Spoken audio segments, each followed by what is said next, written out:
नमस्कार, मैं हूं कंचना झा। आप देख रहे हैं हिमालय टीवी यूट्यूब चैनल और आज मैं एक खास विषय यानी कि एक बार फिर कुछ राजनीतिक बातों को लेकर के आपके समक्ष आई हुई हूं। आज चर्चा का विषय है जनमत पार्टी और विशेष रूप से पार्टी अध्यक्ष सीके राउत की राजनीतिक और व्यक्तिगत स्थिति, पार्टी में उन्हें लेकर के जो बातें हो रही हैं उसके बारे में, जो आजकल मीडिया में चर्चा का विषय है, उन्हीं बातों को लेकर के मैं आप सबके समक्ष उपस्थित हुई हूँ। हालांकि जनमत पार्टी अब एक नया रूप ले रही है, नई पार्टी बनी है, दो पार्टी मिलकर एक हुए हैं, एक जनमत पार्टी और दूसरी नागरिक उन्मुक्ति पार्टी। दोनों ने मिलकर बनाई नागरिक जनमत पार्टी। इस एकीकरण को लेकर के जनता के बीच में किसी तरह का कोई उत्साह, उमंग, कोई आशा नहीं है, क्योंकि जनता जानती है कि यह एकीकरण उनके लिए नहीं, राजनीतिक पार्टी ने, राजनीतिक नेताओं ने अपने स्वार्थ पूर्ति के लिए ही यह एकीकरण किया है। यहाँ कहीं ना कहीं ये भी बात दिखती है कि जनमत को एक डर तो है कि आने वाले चुनाव में उसे कोई खास सीट नहीं मिलने वाली है। जिस तरह जनमत ने अपने साख को गिराया है, अपनी पार्टी के भीतर ही उनसे जो लोग नाराज हैं, उससे आने वाले समय में उसे बहुत बड़ा सबक मिलने वाला है। आपको याद होगा कि जनता ने बड़ी उम्मीद से जनमत को चुना, जनमत के अध्यक्ष सीके राउत को चुना था। उस वक्त भी मैंने कहा था कि जनता सीके को बहुत ज़्यादा पसंद करती है और यादव को नहीं, ऐसी कोई बात नहीं है। जनता बदलाव चाहती थी, वो तंग थी अपने पहले के नेता से और एक नए चेहरे की तलाश में थी।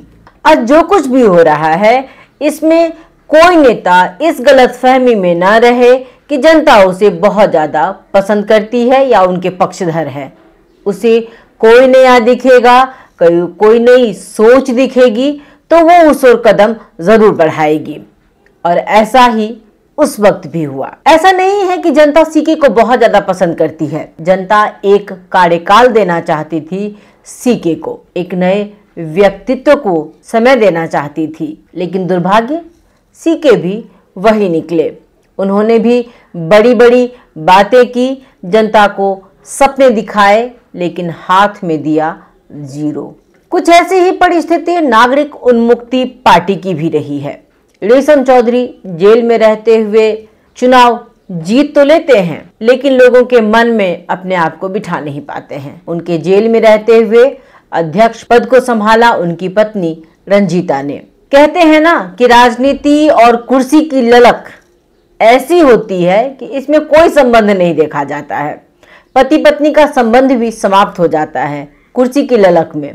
जेल से बाहर निकलने के बाद रेशम चौधरी ने चाहा कि वो अध्यक्ष पद पर खुद आसीन हो, जिसे रंजीता ने ठुकरा दिया। रंजीता का कहना था कि उनके ना रहने पर, उनके जेल में रहने पर उन्होंने अध्यक्ष पद को बखूबी निभाया है और अपना एक जगह भी बनाया है, इसलिए वही अध्यक्ष रहेंगी। दोनों में बहुत सी बातों को लेकर के बहस हुई और बहुत सी बातें मीडिया में भी उछली, लेकिन दोनों ने अपनी पारिवारिक अवस्था के बारे में ज्यादा बातें बाहर नहीं आने दी। दोनों ने मिलकर कई बार कहा कि हमारी कोई पारिवारिक समस्या नहीं है, हम दोनों साथ ही काम करेंगे और साथ ही रहेंगे। दोनों ही पार्टी यानी कि जनमत पार्टी और नागरिक उन्मुक्ति पार्टी अपना अपना सिक्का जमाना चाहती हैं। दोनों को लग रहा है कि अकेले अब कुछ नहीं कर पाएंगे, तो मिलने की बात आई है। दोनों ने मिलकर योजना बनाई कि अकेले तो कुछ कर नहीं पाएंगे। रही इन तीन पार्टी और तीन नेताओं की, तो ये तो दाल गलने नहीं देंगे। चलो मिलकर पार्टी खोलते हैं, मिलकर चलते हैं, क्या जाता है मिल जाने में, हो सकता है कुछ कमाल ही हो जाए। वैसे 2084 साल में होने जा रहे चुनाव में भाग लेने के लिए और बड़ी संख्या में सीट लाने के लिए यह एकीकरण किया गया है। इस खेल को जनता भी देख रही है और मन ही मन सवाल भी कर रही है, यह एकीकरण आखिर क्यों? बृहत मोर्चा या अस्तित्व को बचाने की लड़ाई लड़ी जा रही है। ये सच कहें तो यही बात है कि बृहत मोर्चा और अस्तित्व बचाने की लड़ाई लड़ी जा रही है अपने अस्तित्व को बचाने के लिए एकीकरण किया जा रहा है, क्योंकि दोनों पार्टी जानती है कि अलग अलग रहकर ये कुछ खास नहीं कर पाएंगे। अगर मिल जाते हैं तो कम से कम सीटें तो बढ़ेंगी। यहाँ तो देखा ही जा रहा है कि तीनों बड़े दल एक साथ मिलकर किसी चौथे को आने ही नहीं दे रहे हैं। कभी कांग्रेस एमाले, कभी एमाले माओवादी, कभी माओवादी कांग्रेस मिलकर सत्ता में आ रहे हैं। तीनों ने मन बना लिया है किसी चौथे को बीच में आने नहीं देना है, और जनता भी अब समझने लगी है इन तीनों के तिक्रम को। जनता भी कुछ अलग देखना चाहती है, जिसका उदाहरण है पूर्व राजा ज्ञानेंद्र। आजकल जो आंदोलन चल रहे हैं, सड़क पर जो सभा की जा रही है, इसका उदाहरण है। यानी कि लोग ऊब चुके हैं। आजकल जनता भी इस ओर अपना झुकाव दिखा रही है। अब दोनों यानी कि जनमत पार्टी और नागरिक उन्मुक्ति ने अपनी एकीकरण को लेकर के क्या कहा है, मैं इसमें जा रही हूँ। तो दोनों ने एकीकरण के बाद ये लोग कह रहे हैं कि एकता के माध्यम से वे जनता की अपेक्षाओं को बेहतर तरीके से पूरा कर सकते हैं और राजनीतिक परिदृश्य में महत्वपूर्ण भूमिका निभा सकते हैं। हालांकि नेपाल में वैकल्पिक राजनीतिक शक्तियों के गठन और विघटन का एक चक्र देखा गया है। उदाहरण के लिए बाबूराम भट्टराई ने नया शक्ति पार्टी का गठन किया था और पार्टी बाद में विघटित हो गई। इसी प्रकार विवेकशील साझा पार्टी भी विभाजन और विघटन का सामना कर चुकी है। इन अनुभवों से सीख लेते हुए जनमत पार्टी, नागरिक उन्मुक्ति पार्टी एकजुट होकर एक मजबूत वैकल्पिक शक्ति का निर्माण किया है, ताकि वो जनता की अपेक्षाओं को पूरा कर सके और राजनीतिक स्थिरता ला सके।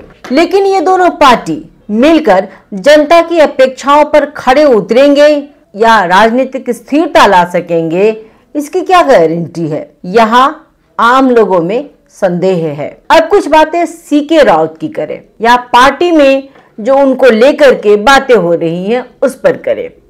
तो पार्टी के भीतर ही बहुत सी समस्याएं हैं। उनके अपने ही लोग उनसे तंग हैं। कहते हैं कि बाहर से जेंटलमैन दिखने वाला सीके राउत पार्टी के भीतर बहुत ही उग्र रूप में सभी के सामने आते हैं। उनकी अपनी ही पार्टी भीतर से टूटी हुई है और उन्होंने पार्टी एकीकरण का निर्णय लिया है। उनकी अपनी ही पार्टी के लोग उनसे असंतुष्ट हैं, खुश नहीं हैं उनसे लोग। जब सीके ने अपना राजनीति में कदम रखा था, तब लोग उन्हें अलग नजर से देखते थे। उन्होंने मधेश को लेकर मधेश एक अलग राज्य की बात की थी, जिसे लेकर आम लोग उनसे खुश नहीं थे। धीरे धीरे उन्होंने अपना सिक्का जमाया, लोगों ने उन पर विश्वास करना शुरू किया, जिसका यह नतीजा निकला कि उन्होंने जसपा नेपाल के अध्यक्ष उपेंद्र यादव को उनके ही गढ़ में पराजित किया। यानी जनता ने आपको अवसर दिया। अब आगे आप कितना कर सकेंगे या क्या जगह मिलेगी आपको, ये फैसला तो आने वाले चुनाव में दिखेगा। सीके की जो एक छवि बनी थी आम लोगों की नजर में, उसमें बहुत कमी आई है। उनकी पत्नी के साथ जो बातें मीडिया में आ रही हैं, उससे आम नागरिकों का कहना है कि एक अपना घर तो संभाला नहीं जा रहा है, चले हैं देश बनाने, देश संभालने। पहले अपना घर तो बना लें, अपना घर तो संभाल लें। जो अपना घर ही नहीं बचा सके, अपना चरित्र साफ नहीं रख सके, वो अपने कार्यकर्ताओं को क्या सिखाएगा? अपने पारिवारिक मसले को उन्हें स्वयं दूर करना होगा। आम नागरिकों को इससे कोई फर्क नहीं पड़ता है कि गलती किसकी है, दोष किसका है, लेकिन सार्वजनिक छवि में गिरावट निश्चित तौर पर राजनीतिक नुकसान का कारण बन सकती है। उनके अपनी ही पार्टी के लोग कह रहे हैं कि हमारी पार्टी के भीतर आंतरिक लोकतंत्र समाप्त हो गया है। सीके व्यक्ति केंद्रित हो गए हैं। उन्हें लगता है कि वे ही संगठन हैं, वे ही विचार हैं, वे ही पूरी पार्टी हैं। वे अब किसी की बात नहीं सुनते, किसी के विचार को नहीं सुनते हैं। उनके मन मुताबिक नहीं चलने वाले पर वो सीधी कार्रवाई करते हैं। हाँ, ये जरूर है, हम मानते हैं इस बात को कि अपनी पार्टी की छवि को बनाए रखना है, उसकी छवि को खराब नहीं करना है, उसकी छवि पे आंच नहीं आने देना है, इसकी इजाजत तो हम किसी को नहीं देते हैं, लेकिन पार्टी में विचार रखने की इजाजत सबको है। राउत ने स्वतंत्र मधेश अभियान के माध्यम से खुली और संसदीय राजनीति में प्रवेश किया और सरकार के साथ 11 सूत्री समझौता किया। उस समय जो लोग उनके साथ थे उनमें से अब बहुत कम उनके साथ हैं। जैसे राउत के स्वतंत्र मधेश अभियान के समय से साथ देने वाले डॉक्टर रविंद्र यादव, प्रोफेसर कैलाश महतो, इरफान शेख अहमद, संजय शाह, डीके सिंह और सुजीत ठाकुर पार्टी छोड़ चुके हैं। आखिर क्या कारण था? जो आपके साथ चले थे वो इन वर्षों में आपसे अलग क्यों हो गए? जनमत के एक पदाधिकारी खुलकर बोलते हैं कि पार्टी के भीतर निरंकुश राउत हैं। वे अध्यक्ष राउत पर राजनीतिक कौशल की कमी का आरोप लगाते हैं। इसे लेकर जनमत के राष्ट्रीय सचिव बीपी शाह ने कहा कि संसद में शक्ति संचय के लिए संख्या महत्वपूर्ण है। जनमत के राष्ट्रीय सचिव ने यह भी बताया कि इसका कल होने वाले चुनावों के लिए महत्व है। लेकिन जनमत के ही एक नेता ने दावा किया कि समर्थक पार्टी के भीतर चल रही उथल पुथल से बहुत निराश हैं। जिस धारणा को लेकर दो पार्टी एक हो रहे हैं उसमें मुझे दिक्कत ही नजर आ रही है। जनमत और नागरिक उन्मुक्ति का एक साथ आना 2084 के आम चुनाव को ध्यान में रखकर किया गया रणनीतिक कदम प्रतीत होता है। दोनों जानते हैं कि अकेले कुछ खास नहीं कर पाएंगे। इस तरह के गठन का मकसद अधिक सीटें लाना और संसदीय समीकरण में प्रभाव बढ़ाना है। लेकिन जनता जानती है कि ये एकीकरण उनके हित के लिए नहीं बल्कि राजनीतिक अस्तित्व बचाने की लड़ाई है। नेतृत्व शक्ति, नेतृत्व क्षमता, एक साथ अपने पार्टी को लेकर चलना कोई आसान काम नहीं है। अगर आप में यह क्षमता नहीं है कि आप सबको साथ लेकर चल सके तो आप राजनीति में सफल नहीं हो पाएंगे। आलोचना अपनी जगह पर है, लेकिन सही निर्णय की लोग प्रशंसा करते ही करते हैं। आपको यह कार्यक्रम कैसा लगता है? अपने सुझाव, सलाह हमें अवश्य भेजें। यह मेरी बात सुन रहे हैं, देख रहे हैं तो हमारे चैनल को सब्सक्राइब ज़रूर कर दें। बहुत बहुत धन्यवाद। नमस्कार।